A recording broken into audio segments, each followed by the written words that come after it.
Wag ako, Mr. Talibong, iba na lang. Hindi mo ako maloloko sa mga ganyan. Mukhang kailangan pa ata ni Wendell talaga mag-research, no? Brother Wendell, pag gusto mo magpadoktrina sa iglesia, sabihan mo lang ako. Mapanuri kayo. Sa mga logic pa lang Wala, eto si Mr. Wendell Talibong. Kapag eto nakatapat ng isang totoong ministro sa iglesia, wala. Sa akin pa nga lang, butata na Sa akin pa nga lang, butata na So, ang nasaksihan ninyo at napakinggan ninyo ay si Shubaldi ng Iglesia ni Cristo na inanyayahan niya akong magpadoktrina daw sa Iglesyang Tatag ni Felix Manalo dahil sa kanya lang butan na daw ako. Wag ako, Mr. Talibong, iba na lang. Hindi mo ako maloloko sa mga ganyan. Mukhang kailangan pa ata ni Wendell talaga mag-research, no? Brother Wendell, pag gusto mo magpadoktrina sa iglesia, sabihan mo lang ako. Mapanuri kayo. Sa mga logic pa lang Wala, eto si Mr. Wendell Talibong. Kapag eto nakatapat ng isang totoong ministro sa iglesia, wala. Sa akin pa nga lang, butata na Sa akin pa nga lang, butata na Yan. Nag-react at may resback si Shubaldi kaanib sa Iglesia ni Cristo kaugnay sa pagtalakay natin at pagsagot natin sa kanilang mga ministro sa maling aral kaugnay sa ating Panginoon Kristo. At ito'y ating sasagutin ngayon. Samahan ninyo ako.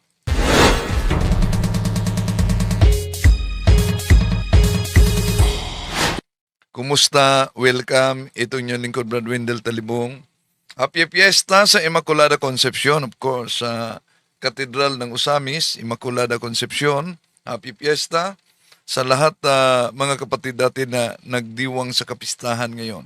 Welcome at salamat sa mga sumusuporta para sa ating project kaugnay sa iba't ibang mga aklat na ginamit sa Iglesia ni Manalo at sa iba pa mga relihiyon. At meron na mga kapatid natin na naghayag ng suporta. Maraming salamat din kay sandali, parang humina yata tayo ngayon Oo. Okay. So, sa lahat at mga kapatid na sumusubaybay sa ating live streaming, okay na. Balik na.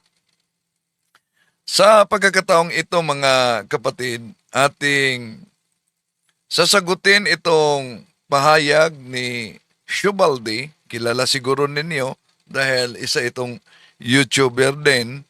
Pero bago dyan, iniyayahan natin ang ating mga suking taga-subaybay. Huwag kalimutang pindutin ang like sa ating live at huwag din kalimutan na mag-subscribe kung bago ka lang. Pindutin ang bell button para updated, mag-comment at i-share ninyo. Makatulong kayo sa ating evangelization sa pamamagitan ng pag-share sa ating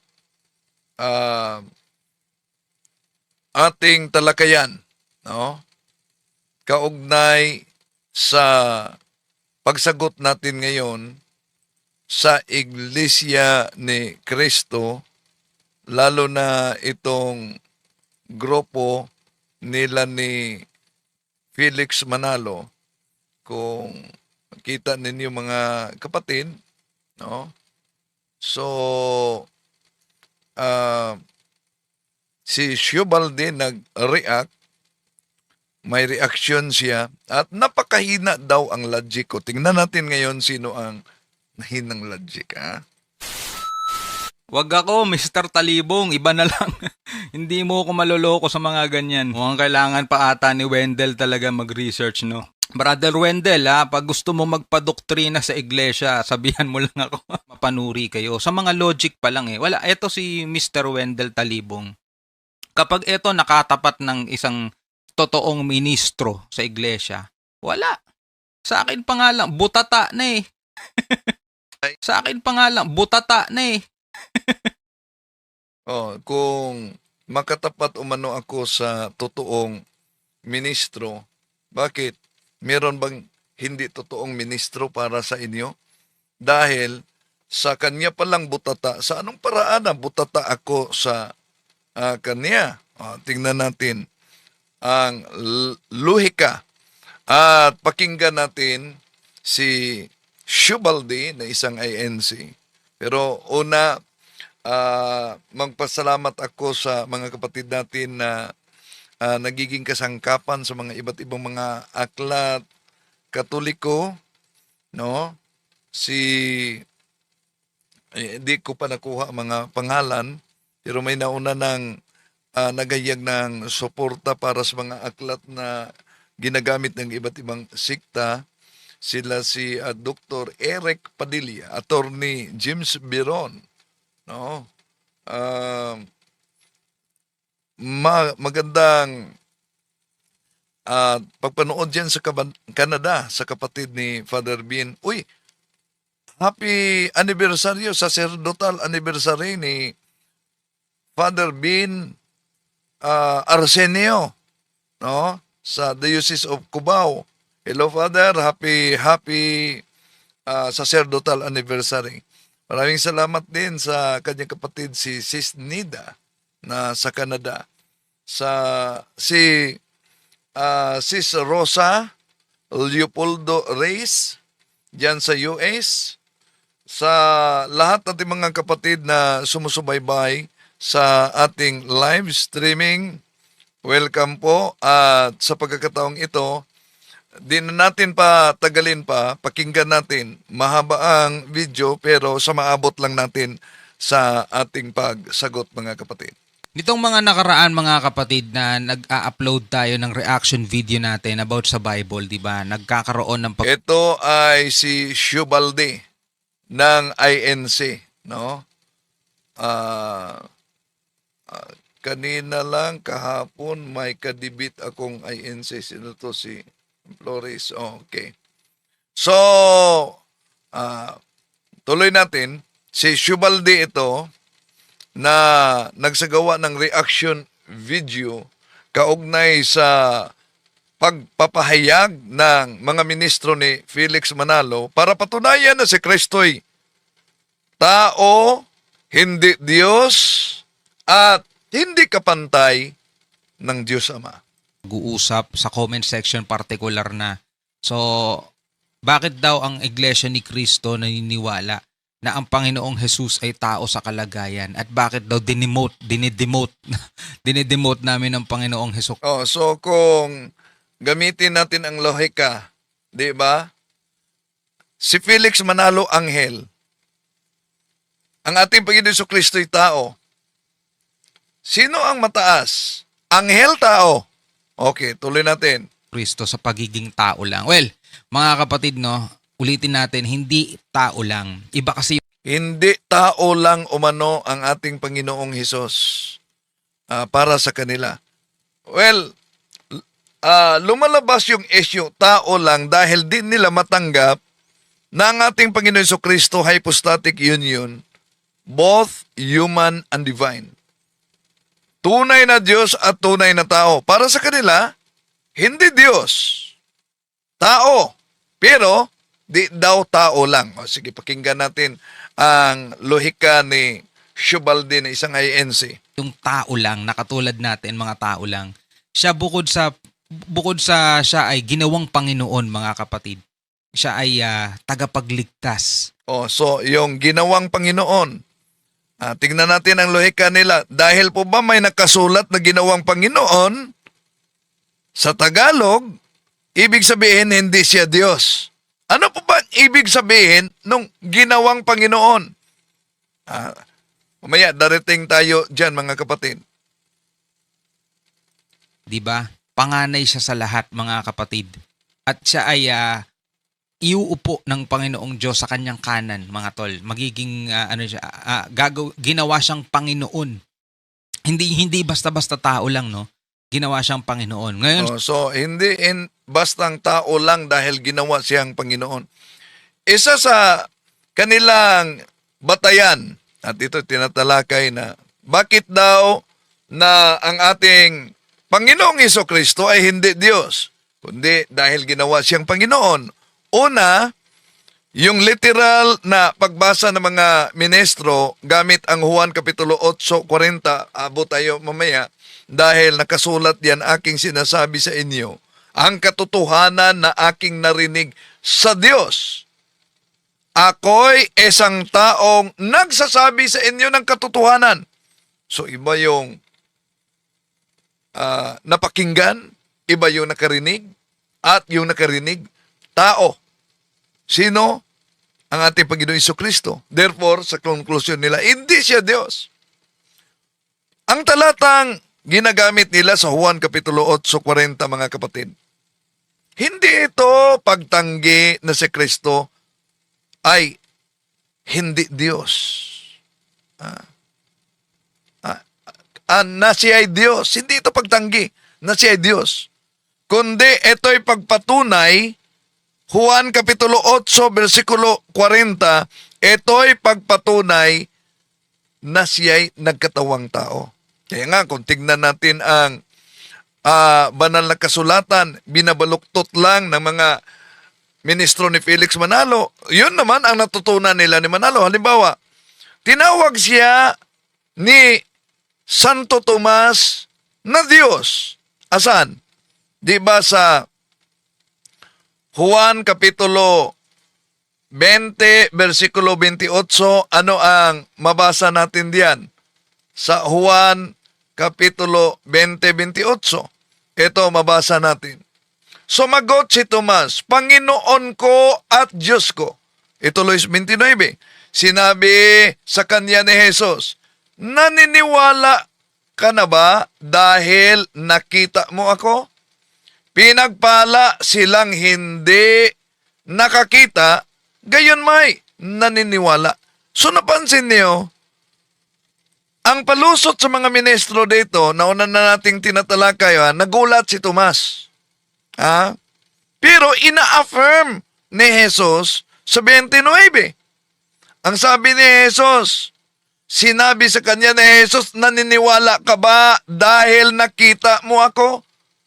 Maling-mali, mga kapatid, ang palusot sa mga ministro ni Felix Manalo na nagulat lang daw si Tomas sa San Juan Kapitulo 20, 28. Ang Juan 20, 28, tugon ito ni Tomas nang nakita ang muling pagkabuhay ng ating Panginoon Hesukristo. Kung tao lang sa likas na kalagayan, dapat itinama ng ating Panginoon Hesukristo si Tomas, pero hindi yan ginawa. Tinanggap yan ng ating Panginoon Hesukristo. Ang pahayag, deklarasyon ng pananampalataya na sinabi ni Santo Tomas dito, sumagot si Tomas, Panginoon ko at Diyos ko. So napansin niyo kung nagulat ito, Diyos ko po. Oh my God. Pero iba, my Lord and my God. Panginoon ko at Diyos ko. Sinabi sa kanya ni Jesus, naniniwala ka na ba dahil nakita mo ako? Pinagpala silang hindi nakakita, gayon may naniniwala. Napakalinaw ang talatang ito, mga kapatid. At hindi lang, kung tingnan natin ang Biblia, ang Ama mismo tumatawag sa kanya na Diyos sa Hebreo Kapitulo 1, versikulo 8. Ito ang ating mabasa. Hebreo 1:8. Ngunit tungkol sa anak ay sinabi niya, ito'y tumutukoy sa Ama, ang iyong trono, O Diyos, ay magpakailan paman. Ikaw ay maghaharing may katarungan. So, napakalinaw ang nakasulat, mga kapatid. Kung tao at hindi Diyos sa likas na kalagayan ng ating Panginoon Jesucristo, bakit tinawag siya ng Ama? Itong anak, tinawag siya na Diyos. Tandaan ninyo, ang ating sinipi ay sa Biblia, hindi ito paliwanag ng sino mang teologo, hindi ito paliwanag ng pare. Biblia mismo natin mabasa, mga kapatid. So, kaya nga, malaking kontrahan yung pahayag nila na ang ating Panginoon Jesucristo ay tao, hindi Diyos. Dahil siya, kung tingnan natin ang Biblia, manlalalang sa lahat ng mga bagay. Tingnan niyo ang Juan Kapitulo 1, versikulo 1 hanggang 3. Ang verbo ay Diyos, at sa pamamagitan niya, ginawa ang lahat ng mga bagay. Napakalinaw yan, mga kapatid.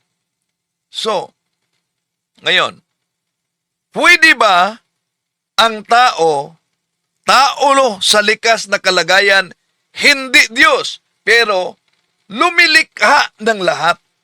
Pwede ba yan? Hindi lang yan. Tao, hindi Diyos. Pero tingnan niyo ang Hebreo Kapitulo 1, versikulo 6. Ito, mabasa natin, mga kapatid. At nang isusugo na ng Diyos ang kaniyang panganay na anak sa sanlibutan, ay sinabi niya, dapat siyang sambahin ng lahat ng mga anghel ng Diyos. Napaka-linaw ang nakasulat sa Hebreo Kapitulo 1, versikulo 6, mga kapatid. So, kung tao lang siya, sa likas na kalagayan, hindi Diyos. Pero anong mabasa natin sa Biblia? Ang mga anghel ay dapat sasamba sa Kanya. Ang lahat ng tao ay dapat sasamba sa Kanya. So paano magiging tao at hindi Diyos? Tao lang sa likas na kalagayan, hindi Diyos. Samantalang tingnan ninyo ang Deuteronomio Kapitulo 6, versikulo 13. Dagdag sa San Mateo Kapitulo 4, versikulo 10. Anong mabasa diyan? Diyos lamang ang dapat sambahin. Diyos lamang ang dapat sambahin. Kung hindi Diyos, itong si Jesus na nagkatawang tao, mga kapatid. Labag sa Biblia ang pagsamba sa Kanya. Pero, nabasa natin, inuutos ng Diyos Ama na dapat siyang sambahin ayon sa mabasa sa Hebreo Kapitulo 1, versikulo 6, mga kapatid. Kaya, tingnan natin ang lohikal na argumento kung talagang may hina ba. Ito ang mahirap sagutin sa INC dahil para sa INC, si Kristo ay tao. Ang tanong, totoo ba tayong mga Katoliko na si Kristo ay tao? Tama. Ngunit, hindi tao lang. Tinatawag si Kristo para sa mga INC, tinatawag siyang propeta, sugo at anak. Wala naman tayong totol. Tama yan. Bakit tinatawag siya propeta, sugo at anak? Dahil siya ay nagkatawang tao. Pero ang tanong, kung tao lang siya at hindi Diyos, di po ba Juan Kapitulo 1, versikulo 1, 14, umiiral na si Jesus bago siya ipinanganak? May tao bang ganyan? Ang problema, gumagamit sila ng footnote dito, mga kapatid. Nauna na nating inilantad. Footnote sa Biblia na ang nagsalin ay si Father Juan Trinidad, pinuputol. Yung sinasabing ang berbo ay hindi daw ibig sabihin umiiral na noon kasama ang Ama. Nasa isip lang umano ng Ama. Di lang yan. may kapangyarihan siyang magpatawad ng kasalanan. Na yung kapangyarihan na yan ay kapangyarihan ng Diyos. Marcos Kapitulo 2, versikulo 5 hanggang 7. Hebreo, balik natin Hebreo Kapitulo 1, versikulo 6. Sinamba ng mga anghel. Juan Kapitulo 1, versikulo 3. Colosas Kapitulo 1, versikulo 16. Tagapaglikha ng lahat ng mga nilikha. Juan Kapitulo 17, versikulo 5. May kaluwalhatian siya kasama ng Ama bago pa likhain ang mundo. Kung tao at hindi Diyos si Jesus, imposibleng mangyari ito sa isang tao, mga kapatid. So, ang tamang sagot, mga kapatid, sa INC, tama kayo, si Kristo ay tunay na tao. Ulitin ko, siguradong magpalakpakan ang INC. Tama kayo na si Kristo ay tunay na tao. Pero ayon sa Biblia, siya rin ay tunay na Diyos, hindi tao lang. Di ba ginamit ninyo itong sali na ito para patunayan na si Kristo ay tao, hindi Diyos? 1 Timothy, Contemporary English Version. There is only one God, and Christ, Jesus Christ, is the only one who can bring us to God. Jesus was truly human, and He gave Himself to rescue all of us. Oh, ito'y nagpahayag na si Kristo ay tunay na tao. Pero hindi hanggang dyan. Dahil Contemporary English Version ang kanilang ginagamit. Anong sabi sa Contemporary English Version? Philippians chapter 2, verse 6. Christ was truly God, but He did not try to remain equal with God. Oh, kaya nga kung hiramin natin yung argumento ni Arnel Tumanan, dito pa lang. Anong sabi ni Arnel Tumanan? Dito pa lang. Tapos na ang boxing. Okay, tuloy natin si Shubalde. Tuloy natin. So mga kapatid, bibigyan natin ng commentary reaction video. Ito, paano patutunayan ng Iglesia ni Cristo, no, na si Kristo ay tao at hindi kapantay ng Diyos? Kasi mga kapatid, marami nagbibigay ng tala. Sandali. May katanungan dito si Micro. Ang dami. Ay, hintay, sagutin natin na kung Diyos si Kristo, kung Diyos sa inyo si Kristo, sino ngayon ang namagitan sa Diyos? Ninyo, sa Diyos. Hintayin mo yan, kapatid. Sasagutin ko yan mamaya. Huwag ka lang aalis para malaman mo. Pakinggan nyo ang lohiko ng kasama niyong INC. Ata no, sa comment section. So dito baka matakel dito, no? At least ito yung magiging patunay o paano patutunayan daw ng INC. Yan ang patunay ng INC na si Kristo ay hindi Diyos. Pero ang patunay na ito, palpak. Bakit? Sige. Na si Kristo ay tao at hindi kapantay ng Diyos. So sana ipanoorin ninyo to, panoorin natin to mga kapatid para kahit papano maibigay ko sa inyo yung mga talata na hinahanap ninyo sa akin. Alright? So, wag na natin patagalin to. Total, wala na rin naman tayong hinihintay na. Panoorin na natin. Na Arnel, paano ninyo patutunayan Yan. na si Kristo ay tao at hindi kapantay ng Diyos? Ang nagtanong po si Leonardo Ruco ng Hasmin Street, Batasan Hills, Quezon City.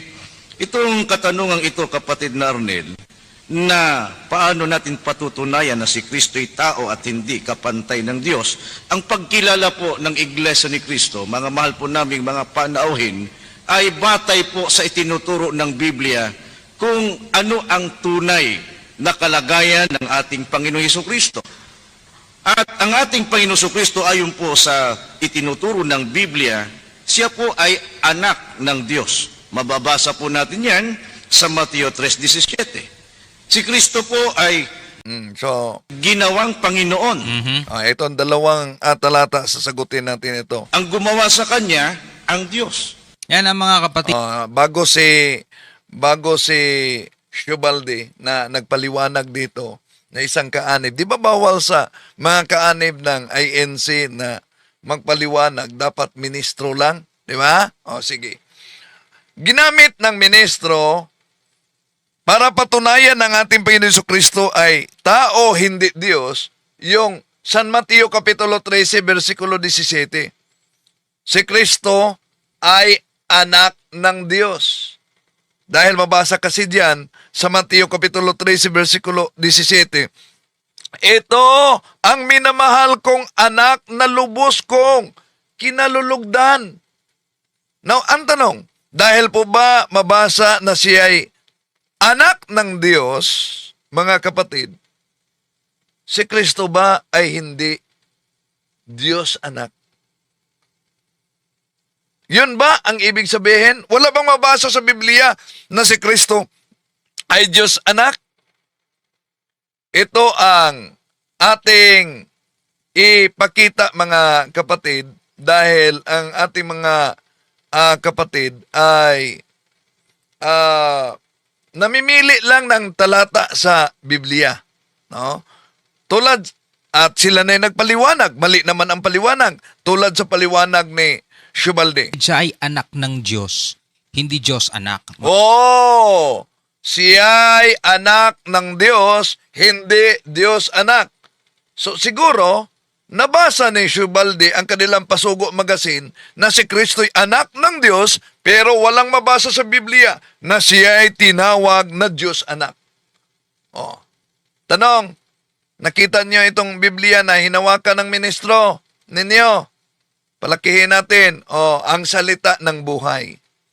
Bakit pinakita ko sa inyo ang salita ng buhay na ginagamit ng ministro?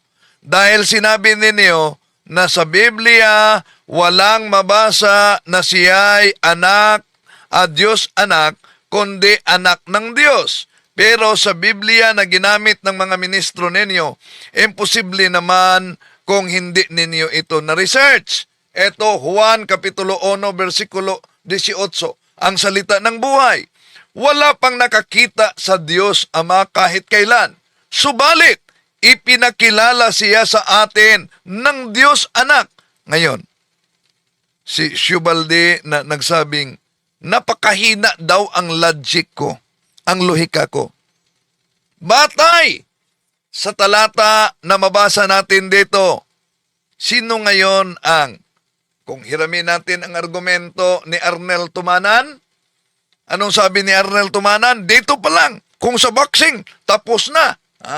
Tapos na talaga. Okay, tuloy natin si Shubaldi. Mga kapatid, may nagsasabi, syempre anak siya ng Diyos, di dapat Diyos din siya. Di ba saan ka nakakita ng bakang ng anak ng kalabaw? Sabing ganon, mga tol. Well, baka hindi ka kasi naniniwala na ang mga tao ay tinatawag ding anak ng Diyos. May mga anghel na tinatawag na anak ng Diyos. Oh, yan ang argumento niya, ang lalim ng lohika, ano? Bakit? May mga tao tinawag na anak ng Diyos. May mga anghel na tinawag na anak ng Diyos. So kung ang mga tao ay tinawag na anak ng Diyos, kung ang anghel ay, gamitan natin ng lohika dahil sabi niya, mababaw daw ang lohika ko. So, batay sa kanyang pahayag, may mga tao tinatawag na anak ng Diyos. May mga anghel tinatawag na anak ng Diyos. Si Jesus tinatawag na anak ng Diyos. So, bakit si Jesus Diyos? Kung si Jesus na tinatawag na anak ng Diyos ay Diyos, pwede ba maging Diyos ang mga tao na tinatawag din na anak ng Diyos? Pwede bang maging Diyos ang anghel kung ang mga anghel sa Biblia ay tinatawag din na anak ng Diyos? Bakit? Lucas Kapitulo 3, versikulo 38, si Adan tinatawag na anak ng Diyos. Pero ang tanong, mga kapatid, gamit tayo ng lohika, batay sa kaniyang pahayag. Sa Biblia ba, kung pag-aralan natin, pare-pareho ba ang kahulugan ng anak ng Diyos sa Biblia sa mga tao, sa mga anghel, at sa ating Panginoong Jesucristo? Hindi! Bakit? Una, sa Lucas Kapitulo 3, versikulo 38, si Adan, yes, tinatawag na anak ng Diyos. Bakit siya tinatawag ng anak ng Diyos? dahil nilikha siya ng Diyos. Sa Exodo Kapitulo 4, versikulo 22, ang Israel ay tinatawag na kanyang panganay dahil pinili ng Diyos. Ang mga Kristiyano, natural, tinatawag ding mga anak ng Diyos dahil sa pananampalataya sa pagtanggap sa Diyos. So, ibig sabihin mga kapatid, itong pagtawag na anak ng Diyos ay figurative, moral o positional, hindi likas. Balik natin. Ang mga anghel tinatawag na anak ng Diyos. Nasa Job Kapitulo 1, versikulo 6. Bakit? Ang mga anghel nilalang, hindi kapantay sa Diyos. Pero ang tanong, bakit ang ating Panginoon Jesucristo tinatawag siya na anak ng Diyos? Magkaiba mga kapatid. Magkaiba ang natatanging paraan.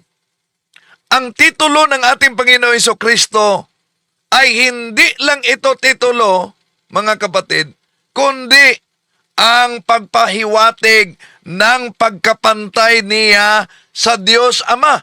Aba, sabihin nila, magkapantay ang ating Panginoong Hesus sa Diyos Ama? Totoo ba yan? Mabasa ba yan sa Biblia? Juan Kapitulo 5, versikulo 18. Anong mabasa diyan? Tinatawag niyang Ama ang Diyos.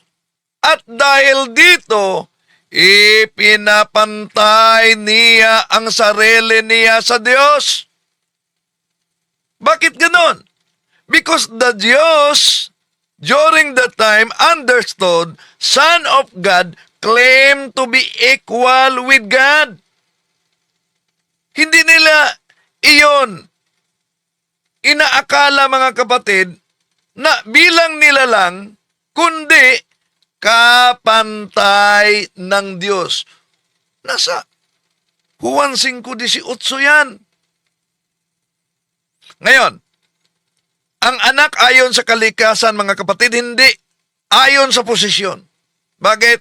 Juan Kapitulo 1, versikulo 18, nabasa na natin. Ginamit pa nila na talata. Ito, ginamit pa na talata. Ginamit pa nila na salin.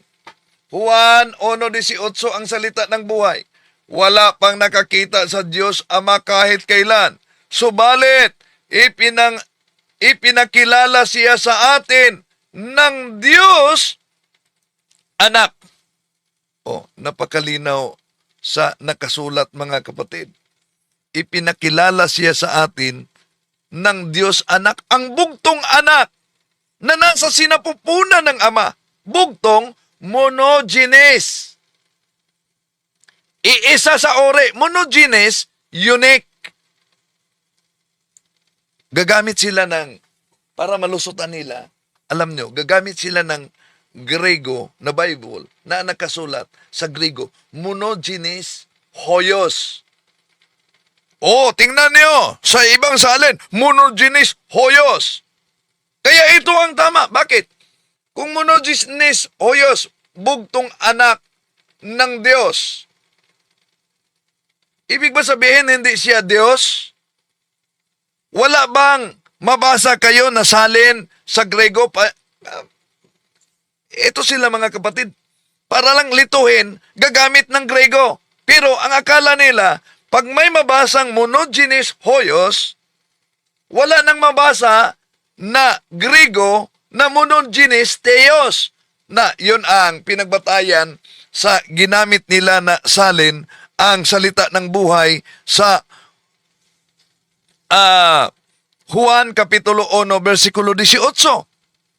So, monogenes theos ang mabasa, na bugtong anak na ng Diyos, monogenes hoyos, at yung mabasa na Diyos Anak, ang salita ng buhay. So, kung ang anak ng tao ay tao, alam naman natin yan, ang anak ng Diyos ay Diyos, di ba? Kaya, ang mabasa sa Juan na ginamit nila na salin, wala pa nakakita sa Diyos Ama kahit kailan. Subalit, pinakilala siya sa atin ng Diyos Anak. So dito pa lang, alam na, tapos na ang boxing. Kung si Arnel Tumanan pa lang ang sasagutin, mga kapatid. So, siya ang anak na nagmula sa Diyos bago pa ang lahat. Mabasa yan sa Juan Kapitulo 1, versikulo 1, Juan Kapitulo 1, versikulo 14, ang salita ay Diyos, ang salita ay kasama ng Diyos, at ang salita ay nagkatawang tao, Juan Kapitulo 1, versikulo 14. So, si Kristo ay nag-exist na bago ipinanganak. Hindi tulad ng mga tao at mga anghel, mga kapatid. So, ngayon, bakit si Jesus bilang anak ng Diyos ay Diyos? Siya ay anak ayon sa kalikasan, hindi ayon sa titulo. Ang anak ay kapantay ng Diyos Ama, Juan Kapitulo 5, versikulo 18. Siya ay bugtong natatangi, hindi nilalang, Juan Kapitulo 1, versikulo 18. Siya ang tagapaglikha, Hebreo Kapitulo 1, versikulo 2 hanggang 3. Tinatawag siya ng Ama na Diyos, Hebreo Kapitulo 1, versikulo 8. Ngayon, ituloy natin. Kung si Kristo ay Diyos para sa mga ministro ni Manalo, bakit? Bakit siya ginawang Panginoon? Sa Gawa Kapitulo 2, versikulo 36. Diba? Lalo-lalo na yung kanyang mga tagasunod, tinatawag niya mga anak, kaya ang tawag sa kanya, Ama. Diba? At siya ay ginawang Panginoon, magkaiba ang gumawa sa ginawa. Imagine yung mga kapatid, ginawa siyang Panginoon ng Diyos. So, yon ang kanilang napakababaw na interpretasyon sa Gawa Kapitulo 2, versikulo 36, mga kapatid, na ginawang Panginoon. Ito ang palaging ginagamit nila. Ito kasi ang nakasulat sa Gawa Kapitulo. Paano sagutin kung sakali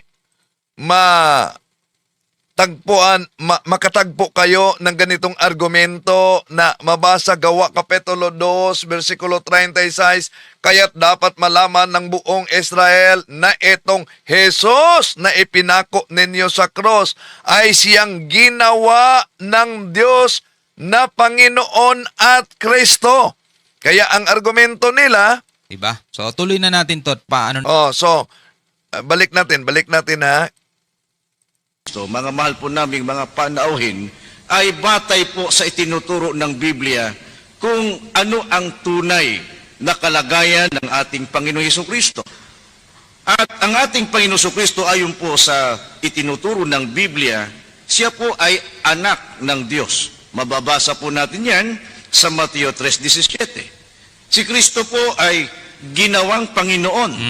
Ang gumawa sa Kanya, ang Diyos. Yan ang mga kapatid, siya ay anak ng Diyos. Hindi Diyos anak. Nabutatan na siya dito na anak ng Diyos, hindi Diyos anak. Pero sa pinakita natin na salin na ginamit ng kanilang mga ministro, mga kapatid, napakalinaw. Sinong nabutata ngayon? Ito, gamit ninyo yan at salin. Wala pa nakakita sa Diyos Ama kahit kailan. Subalit, ipinakilala siya sa atin ng Diyos Anak. Pero ang sabi ni Shubalde na isang INC, anak ng Diyos, hindi Diyos Anak. Anong reaksyon ninyo?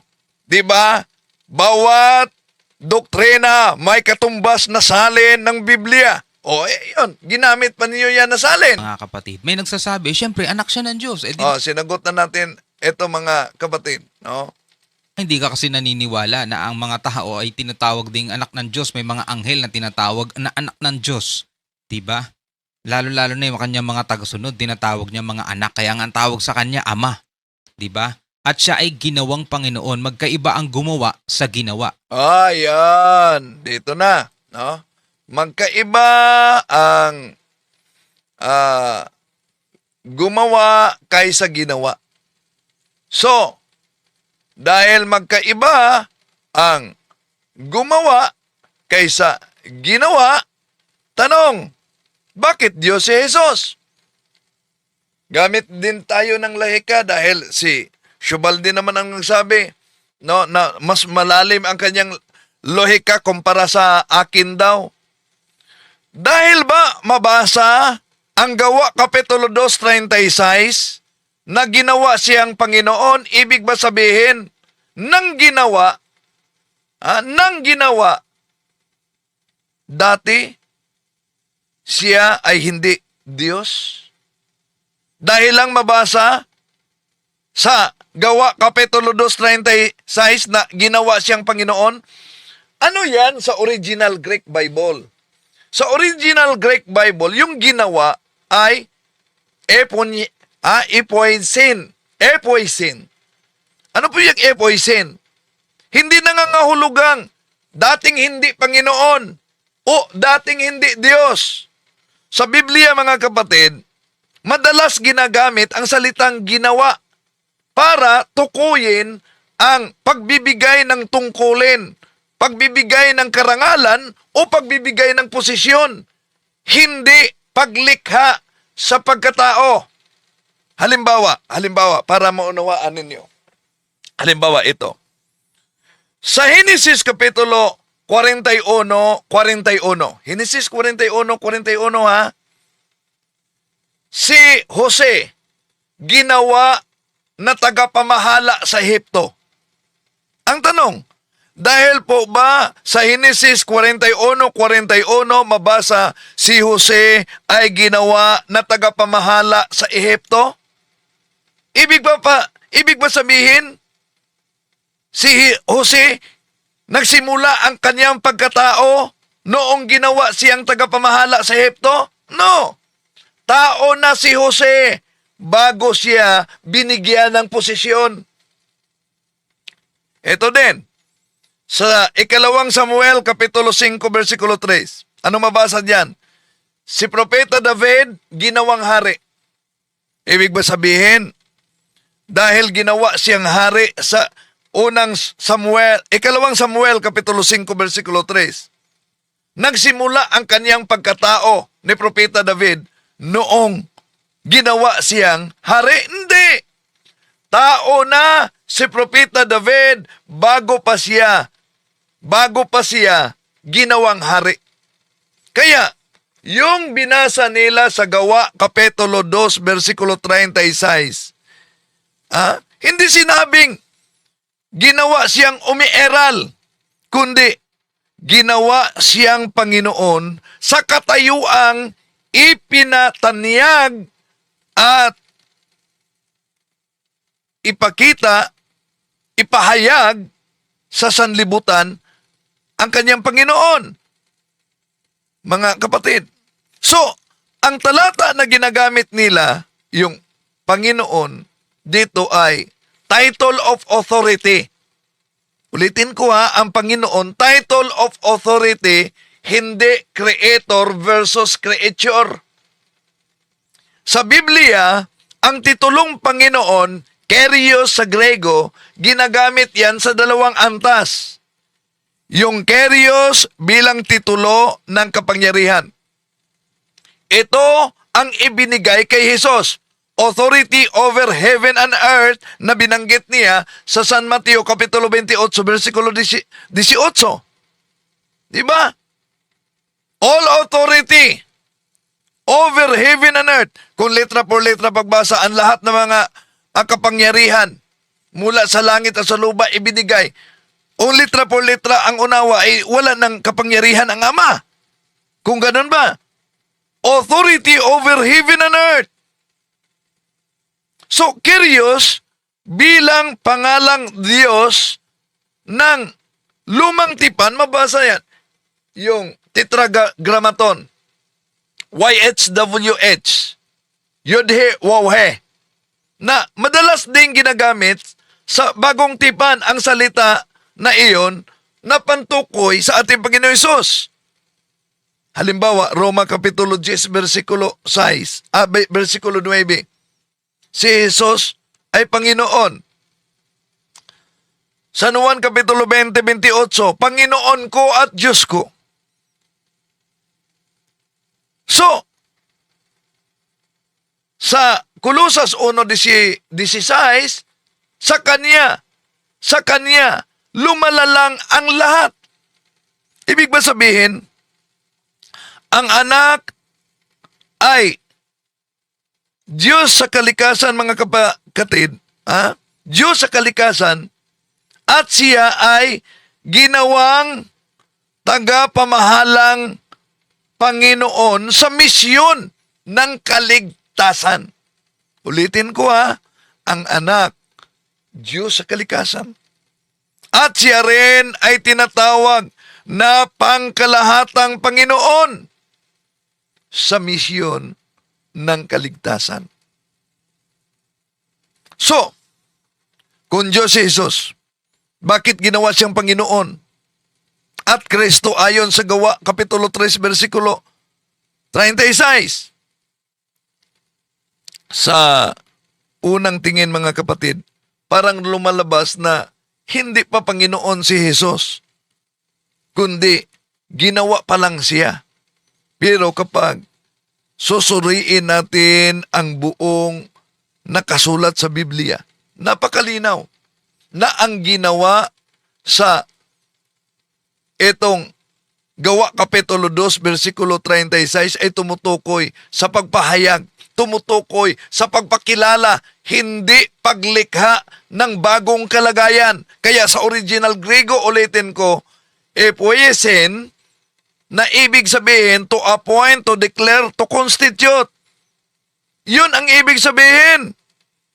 Pagpahayag, itinalaga, pinakilala ng Diyos si Jesus bilang Panginoon at Kristo pagkatapos ng kaniyang muling pagkabuhay.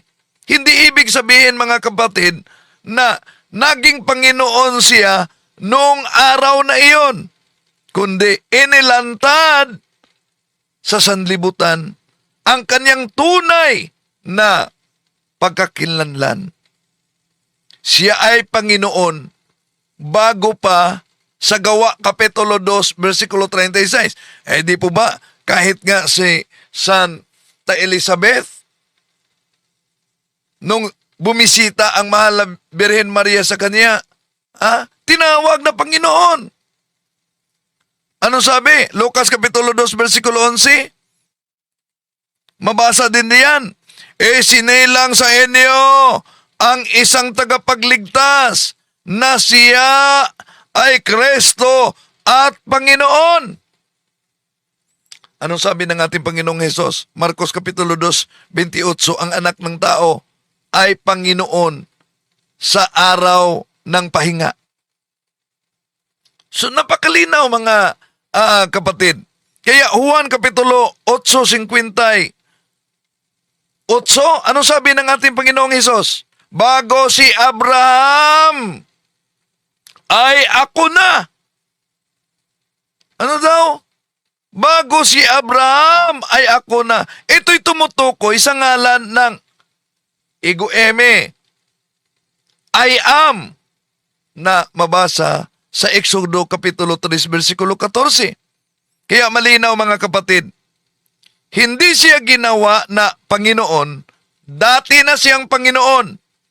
Ang ginawa ng Diyos ay pinakilala siya bilang Panginoon sa buong mundo.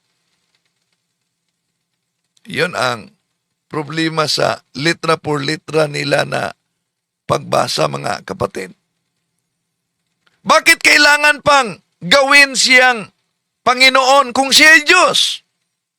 Dahil ang Gawa Kapitulo 2, versikulo 36, ito'y tumutukoy sa kanyang pagpakilala sa mundo bilang Mesiyas pagkatapos ng pagkabuhay muli ng ating Panginoong Hesukristo. Kung baga, siya ay Diyos mula pa ng una, siya ay nagpakatao, siya ay nagpakababa, siya ay muling nabuhay, at kalaunan, ipinahayag ng Ama na siya ang Panginoon ng lahat.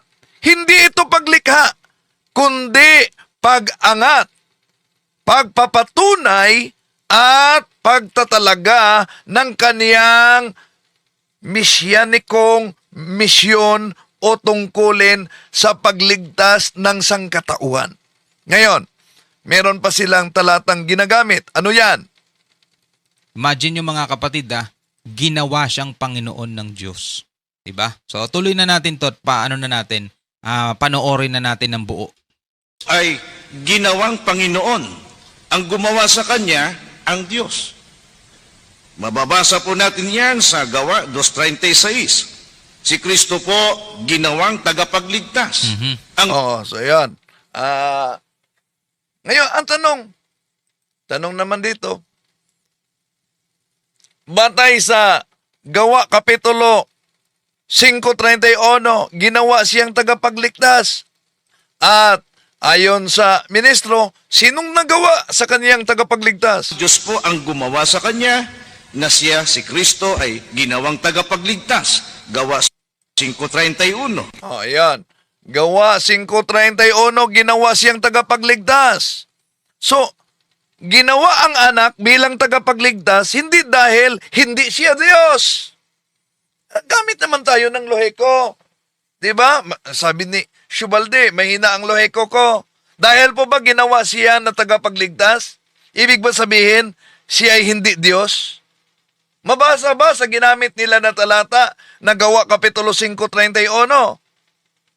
So, ulitin ko, ginawa ang anak bilang tagapagligtas, hindi dahil hindi siya Diyos, kundi dahil ito ang misyon ng kaniyang pagkatawang tao, incarnation. Ang Ama ang gumawa ng kaniyang misyon bilang tagapagligtas dahil ang Diyos Ama ang nagbigay ng misyon. At si Jesus bilang anak ng Diyos na nagkatawang tao, mga kapatid, ang tutupad sa misyong ito. Hindi ibig sabihin ng ginawa, hindi siya Diyos. Loheko ang gagamitin natin. Kundi, ginawa siyang tagapagligtas sa kaniyang pagiging tao, hindi sa kaniyang pagiging Diyos. So, pansinin natin na nakasulat. Ginawang tagapagligtas. Ito'y tungkulin. Ulitin ko, ginawa siyang tagapagligtas. Ito'y tungkulin, hindi ito paglikha. Hindi sinabing ginawa siyang Diyos. Sinabing ginawa siyang tagapagligtas. Ang tagapagligtas ay gampanin, office, tungkulin. Hindi ito kaniyang kalikasan. Halimbawa sa Biblia, balikan natin. Di ba, nauna ko nang sinabi, si Propeta David, ginawang hari. Ibig ba sabihin, hindi siya tao? At ang kanyang pagkatao ay nagsimula noong ginawa siyang hari. Si Aaron, ginawa siyang pare. Hindi ibig sabihin, nilikha siya noon. Ganito rin, mga kapatid. Ginawa, ibig sabihin, appointed, kung tingnan natin original Greek, si Jesus bilang tagapagligtas, bilang kanyang misyon, kung hindi ito dahil siya ay hindi Diyos na kapantay sa Ama. Ang anak na Diyos, mga kapatid, ay nagkatawang tao. So, sa kanyang pagiging tao, itinaas siya at itinalaga siya. Ang Diyos anak, bago nagkatawang tao, ay eternal at Diyos siya na nabasa natin sa Juan Kapitulo 1, versikulo 1. Pero, siya ay nagkatawang tao, Juan Kapitulo 1, versikulo 14, siya'y naging masunurin sa Ama, Pilipos Kapitulo 2, versikulo 8. Siya ay pinadakila ng Ama. Pilipos Kapitulo 2, versikulo 9. Siya ay inaangat. Inaangat siya sa kanan ng Ama. Hebreo Kapitulo 1, versikulo 3. So ang mga ito, mga kapatid, ay hindi sapagkat Diyos niya, kundi sa kanyang pagiging tao. Kaya ang Gawa, Kapitulo 5, versikulo 31 na ginagamit nila, mga kapatid, itinaas. Ito ay exaltation sa kanyang human nature. Ginawang tagapagligtas. Ibig sabihin, appointment sa kanyang misyon. Sa madaling salita, ang Diyos Anak ay Diyos ayon sa kalikasan at tagapagligtas ayon sa kanyang misyon. Kaya, kung tingnan natin ang mabasa sa Pilipos, Kapitulo 2, versikulo 9 hanggang 11, etong mabasa natin. Dahil dito, siya'y lubusang itinaas ng Diyos at binigyan ng pangalang higit sa lahat ng pangalan. Sa gayon, sa pangalan ni Jesus ay luluhod at magpupuri ang lahat ng nasa langit, nasa lupa, nasa ilalim ng lupa. At ang lahat ay magpapahayag na si Jesucristo ay Panginoon sa ikaluwalhati ng Diyos Ama. Napakalinaw, mga kapatid. Napakalinaw talaga ang mabasa natin dyan. Okay, tuloy natin ang ministro ni Felix Manalo. Ang ating Panginoong Jesucristo ay ginawang isang tagapamagitan sa tao at saka sa Diyos. Sa unang Timoteo 2:5. O, ayan. Ito na naman. Ginawa siya tagapamagitan. Unang Timoteo Kapitulo 2:5, pinapili lang talaga nila ang mga nakasulat sa Biblia at sariling interpretasyon, iniwasan na yung iba. Ngayon, ating tatalakayin, mga kapatid, itong ginamit nila na talata, unang Timoteo 2:5, na ginawa siyang tagapamagitan sa tao at sa Diyos. Bakit po ba ginawa siyang? May nag-comment kanina, ang daming comment niya, kung si Kristo ay Diyos, bakit kuno ginawang tagapamagitan? Bakit? Mabasa ba diyan na siya hindi Diyos? Meron silang pinagtagpi-tagpi. May mabasa kasi sa Oseas, Kapitulo 11:9. Naunang tinatalakay natin yan, mga kapatid. Pwede ninyong pakinggan sa uploaded video. No? So, bakit ba, balik natin, bakit ba sa unang Timoteo Kapitulo 2:5 ginawa siyang tagapamagitan sa tao at sa Diyos? Dahil siya ay Diyos at tao, both human and divine. Tunay na Diyos at tunay na tao. Nabasa naman natin yan, di ba?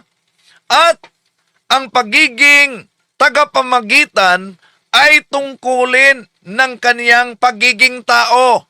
Kaya, yung sinabing unang Timoteo 2:5, sapagkat iisa ang Diyos at iisa ang tagapamagitan sa Diyos at sa tao, ang taong si Kristo Jesus. Gamitin naman natin ang luhika, di ba? Sabi niya, mas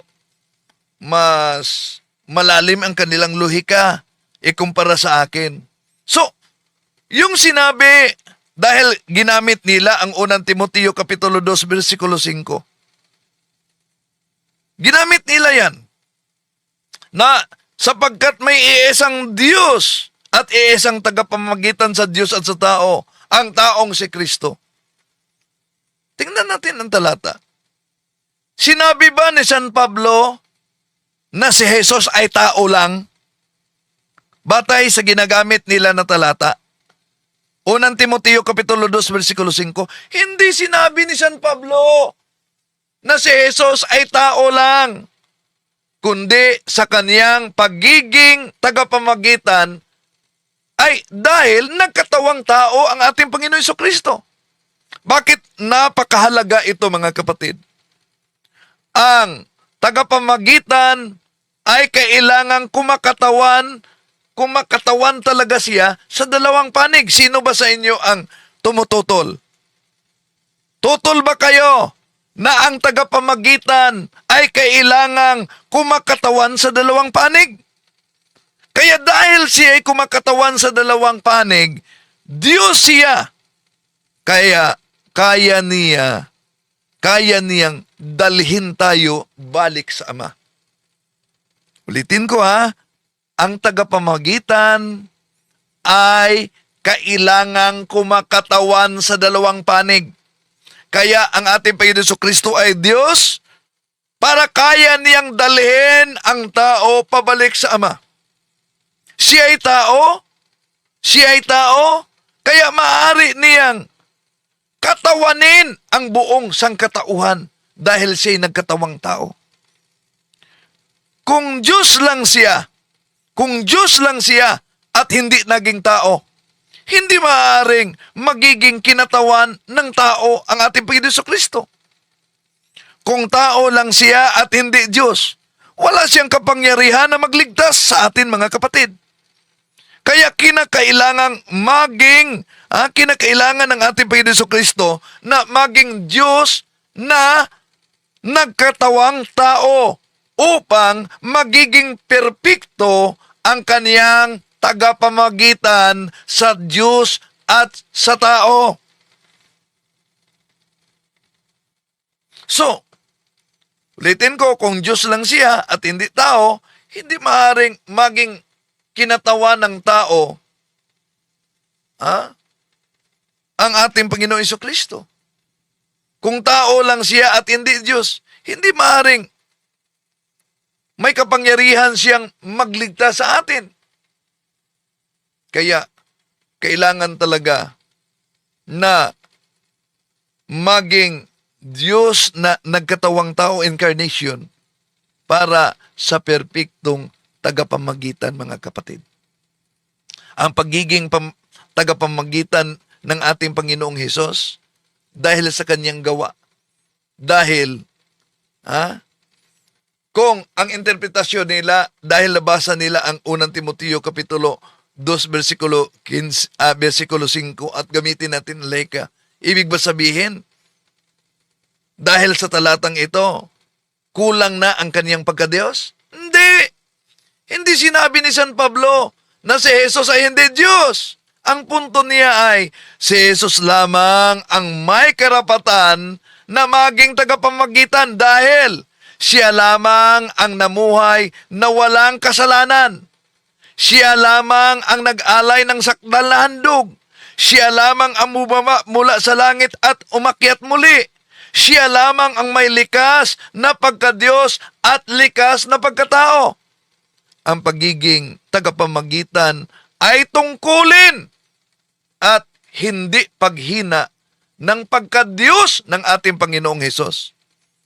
Kahit Diyos siya sa likas na kalagayan, ginawa siyang tagapamagitan dahil ito ang kanyang misyon. Ginawa ng Ama si Hesus na tagapagligtas, Gawa Kapitulo 5, versikulo 31, Panginoon, Gawa Kapitulo 2:36, hukom, Gawa Kapitulo 17:31, tagapamagitan.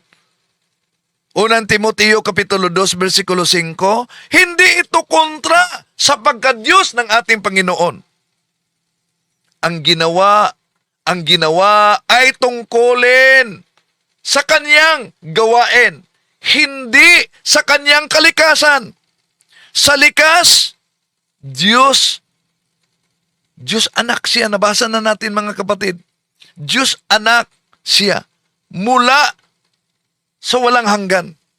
Sa misyon, tinanggap niya ang tungkuling tagapamagitan. Yun lang. Hindi naman, mahirap siguro unawain maliban lang kung nagsasarili ng interpretasyon. Ulitin ko. Kung ang ating Panginoong Hesukristo ay hindi Diyos, hindi siya maaring maging tagapamagitan. Isipin mo ito mga kapatid. Paano magiging tagapamagitan ang isang nilikha? Ang pamamagitan ay magdala ng tao sa Diyos, mag-alis ng kasalanan, magbigay ng buhay na walang hanggan, tumanggap ng panalangin. Ang lahat ng ito ay gawaing Diyos, hindi gawaing nilikha o gawaing tao. Kaya, ang sabi sa Hebreo Kapitulo 7, versikulo 25, siya ay may kapangyarihang magligtas ng lubos. Mga kapatid, walang nilikha na may kapangyarihang magligtas ng lubos. Kaya ulitin ko, bakit? Bakit tagapamagitan si Jesus kung siya ay Diyos? Bakit? Unang Timoteo Kapitulo 2, versikulo 5. Nawala ba ang kanyang magka-Diyos? Dahil siya ay tagapamagitan sa Diyos at sa tao?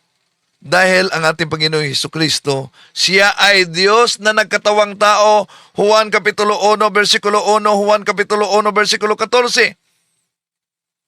Kaya, kaya niyang katawanin ang Diyos at tao. Dahil ang pagiging tagapamagitan ay tungkulin. Hindi ito nagbabawas sa pagka-Diyos ng ating Panginoon Hesukristo. Dahil ito ang papel ng Mesiyas bilang dakilang pari. Dahil kaya lamang ng Diyos ang gawain ng tunay na tagapamagitan, mga kapatid. Dahil ang Ama ang nagtalaga sa Kanya sa misyon na ito, siya, mga kapatid, ang ating Panginoong Hesus, ang tagapamagitan sa Diyos at sa tao. Meron pa silang talata na ginagamit. Ano yung talata na ginagamit para pasinungalingan ng ating Panginoon Hesukristo ay hindi Diyos. At ang ating Panginoong Hesukristo inilagay sa ibabaw ng lahat ng nilalang. Ang Diyos pong naglagay sa Kanya, ang tunay na Diyos. Efeso 1:20 hanggang 22. At ang ating Panginoong Hesukristo pinadakila ng tunay na Diyos at ang Diyos mismo ang may utos na si Kristo ay dapat ding sambahin. Oh, yan. Yan ang kanilang argumento. Alam niyo mga kapatid, ito ang good news. Ito ang good news. Pakita ko sa susunod na lang. May nag-aral sa pagkaministro sa New Era na na-convert sa Catholic. Katoliko na. At ibinigay niya. Meron na kaming kopya. Ano yon? Yung mga natutunan niyang kopya aral, yung mga pasulit, lalo na sa usaping ito, ibinigay niya sa grupo ng CFD. Ni Kaburnok, sa akin, maraming salamat nito. Si Bro Eric Romero. Oh. Yung pasulit nila sa New Era na kaugnay sa pagka-Diyos ni Kristo, anong talata ang gamitin nila, anong salin ang gamitin nila. Pakita ko yan sa susunod siguro, mga kapatid. So, yon ang good news natin. Isang nag-aaral. Sabi ni Gavin, pahingi kami ng kopya, bro. Message niyo ang address. Email ninyo. Message niyo yung email ninyo. Message ninyo.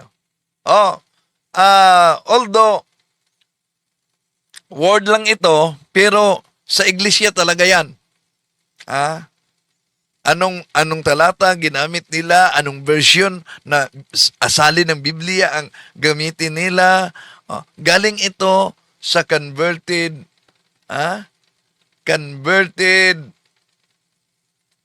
INC na nag-aaral sa pagkaministro, nagiging manggagawa, mga kapatid. Okay. So, tuloy natin. no? Filipos Kapitulo 2, versikulo 9-11. Ito ang ginagamit nila na inilagay sa ibabaw ng nilalang ang ating Panginoon Jesucristo. Bakit? Kung nabasang inilagay siya sa Efeso Kapitulo 2, versikulo 20, Efeso Kapitulo 1, versikulo 20, 22. Ha? Gamit naman tayo ng lohika. Ha? Di na ba siya Diyos na nagkatawang tao? So kung si Jesus ay Diyos, kaya yun ang kanilang argumento, bakit ba sa Efeso Kapitulo 1, versikulo 20, 22, siya ay inilagay sa ibabaw ng lahat ng nilalang? Ha? Dahil ang mabasa kasi natin sa Efeso Kapitulo 2, Efeso Kapitulo 1, versikulo 20-22, ang kanyang ginawa kay Kristo, mga kapatid, nang siya'y kanyang muling buhayin, ay pinaupo sa kanyang kanan, higit sa lahat ng pamunuan, at lahat ay pinasuko niya sa ilalim ng mga paa ni Kristo. So, gamit ang talatang ito, Efeso Kapitulo 1, versikulo 20-22 na binanggit ng ministro, para bang lumabas na si Kristo ay ginawa lamang na Panginoon ng lahat.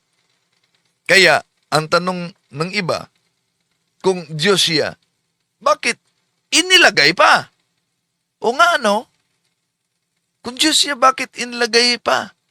Dahil si Jesus ay Diyos na nagkatawang tao.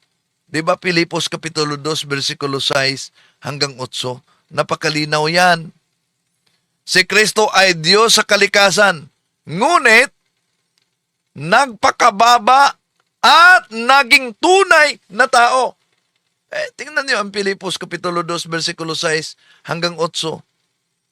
Siya ay nasaan yung Diyos at hindi nagpilit na mananatiling kapantay ng Diyos, sa halip nagpakababa, nagkatawang tao.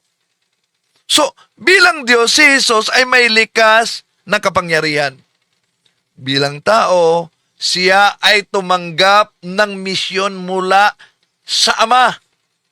So, ang paglagay sa Efeso Kapitulo 1, mga kapatid, na binasa nila 6 hanggang 8, ay hindi ito tungkol sa kaniyang pagkadiyos, kundi sa kaniyang estado bilang Mesiyas na nagkatawang tao.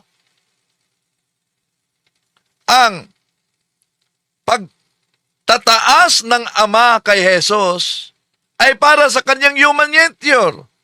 Hindi dahil sa kaniyang, hindi dahil kulang ang kanyang pagkadiyos. Pagkatapos, nagpakababa, pagkatapos, nagdurusa sa cross, ang ating Panginoon Jesucristo, itinaas siya ng Ama. Itinaas ang kanyang anak. Hindi bilang isang nilalang, kundi bilang nagkatawang taong Mesiyas. Kaya nga kung basahin natin ang Filipos Kapitulo 2, versikulo 9.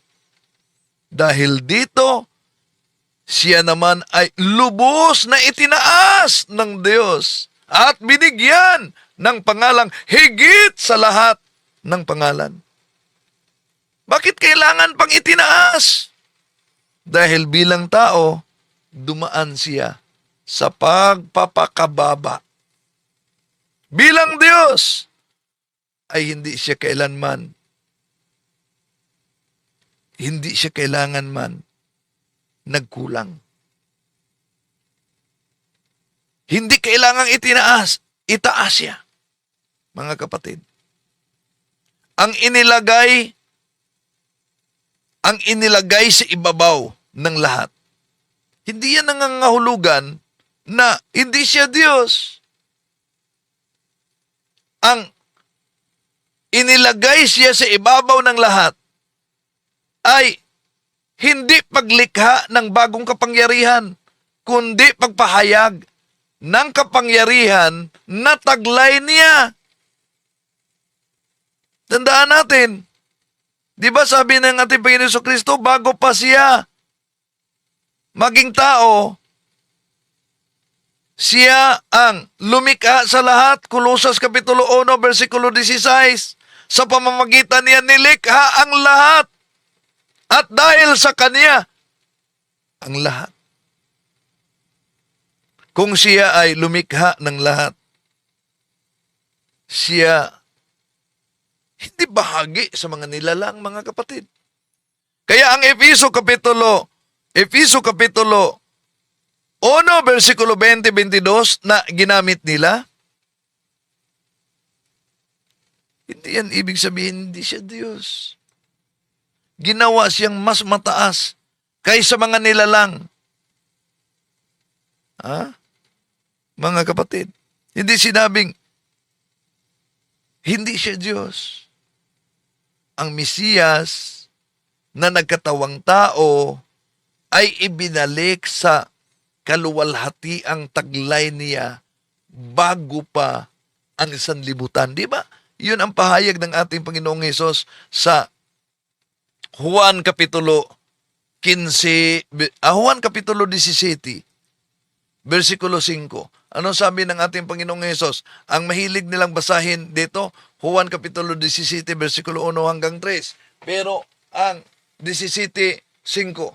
Kaya Ama, ipagkaloob mo sa akin ngayon sa iyong karapatan ang kaluwalhati ang taglay ko sa piling mo bago pa likhain ang sanlibutan. Sa palagay ninyo mga kapatid, siya ba'y tao lang? Ha? Kaya, ang pag-ilagay, nakasulat inilagay sa kanan. Oh.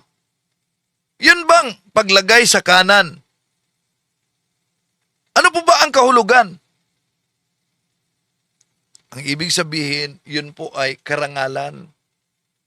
Hindi paglikha sa pagka-Diyos. Sa Biblia, ang kanan ay sumisimbolo yan sa kapangyarihang kaisa, hindi ang pagiging pangalawa. Halimbawa, Awit Kapitulo 110, versikulo 1, umupo ka sa aking kanan. Mateo Kapitulo 26:64, makikita ninyo ang anak ng tao na nakaupo sa kanan ng kapangyarihan. So, mga kapatid, hindi ito nangangahulugang mas mababa siya sa Diyos, kundi kasama siya sa pamamahala ng Diyos Ama. Oh. Ngayon, meron pa silang talata na ginagamit. Oh. Ituloy muna natin, ha? Isa lang po ni kapatid na Joel yun. Oh. Oh. Mahaba ito na video at meron pang sariling paliwanag si Mr.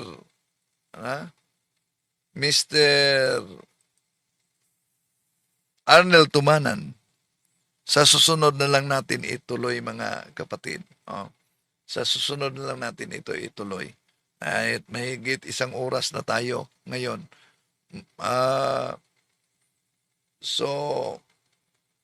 Sandali. Good evening, Bro Wendell. Punta ka sa Kabangkalan Negros sa first anniversary sa diocese. Yes, bro. Alyamado, may schedule na tayo dyan sa Kabangkalan. No? Kita-kita sa mga kapatid natin. January ba yun? January 10. Dyan sa Kabangkalan. Kita-kita tayo. Maraming salamat sa inyong pagsubaybay, mga kapatid. Litin ko, di natin layunin na saktan ang damdamin ng ating mga kapatid sa iba yung pananampalataya. Sinagot lang natin. Si Muslim, ano daw, Bro Wendell, salamat. Exciting ang topic mo ngayon. Shout out mo ako ngayon, Rowin. Shout out na kita. Muslim Islam. Oh.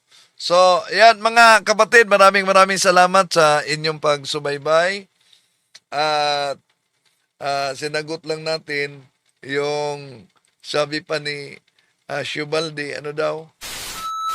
Wag ako, Mr. Talibong, iba na lang. Hindi mo ako maloloko sa mga ganyan. Mukhang kailangan pa ata ni Wendell talaga mag-research, no? Brother Wendell, pag gusto mo magpadoktrina sa iglesia, sabihan mo lang ako. Mapanuri kayo. Sa mga logic pa lang Wala, eto si Mr. Wendell Talibong. Kapag eto nakatapat ng isang totoong ministro sa iglesia, wala. Sa akin pa nga lang, butata na Sa akin pa nga lang, butata na Oh. Sa kanya pa lang umano, mga kapatid, butata na ako. Pero sino ngayon ang nabutata nang sinabi na si Kristo ay anak ng Diyos? At dahil siya anak ng Diyos, hindi siya Diyos anak. Ba. Sino Itong mga sandali. Sino ang butata nito? Baka di mo nabasa ito. Basahin nyo muna para di kayo mabutata.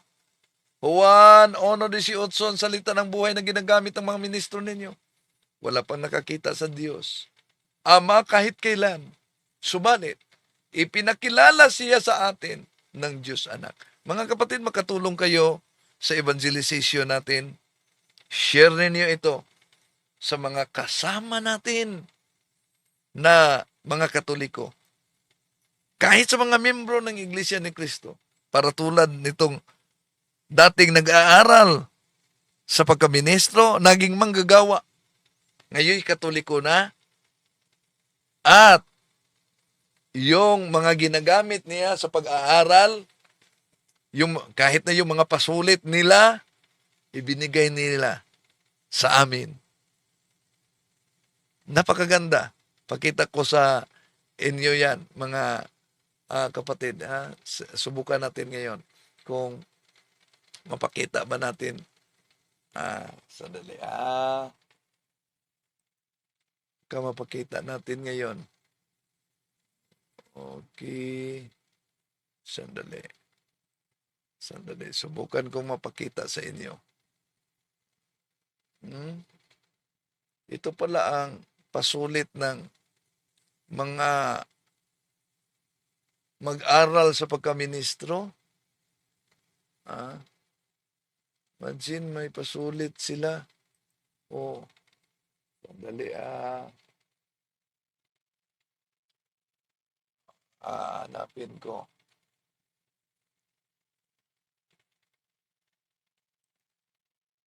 Dito ba to? Oo, ito na. Ito. Pakita ko sa inyo, ha. Sa INC talaga ito, mga kapatid. So, identify nila ito dahil para to sa mga nag-aaral sa pagka-ministro. Ito ang ito. Nandito ang anong pahina, ito, pakita ko sa inyo, ha. Ito, ito ang ibinigay, Doctrina Comprehensive Exam Reviewer, likas na kalagayan ni Kristo. So, ito, ha. Aba, ito, para ito sa nag-aaral sa pagkaministro. Si Kristo, likas na kalagayan. Mahamba ito. Likas na kalagayan ni Kristo. Ito ang pinag-aralan nila sa New Era. Tungkol sa Iglesia ni Kristo. Ito, ginagamit nila, mga kapatid. So, ang nag-aaral sa pagkaministro tungkol sa Iglesia ni Kristo, converted siya sa pagkakatoliko. Kaya ang natutunan niya tulad nito ay ibinigay niya para magamit din natin. No? O, ayan. So, kita nyo na. O, ayan. Galing yan sa nag-aaral sa pagkaministro na ngayoy katoliko na. Purihin ng Diyos. Maraming salamat sa inyong pagsubaybay hanggang sa susunod. Itong inyong lingkod, Brad Wendell Talibong. Maraming salamat po. Hanggang sa muli. Happy Fiesta! Happy Fiesta sa Immaculada Concepcion. Viva Maria!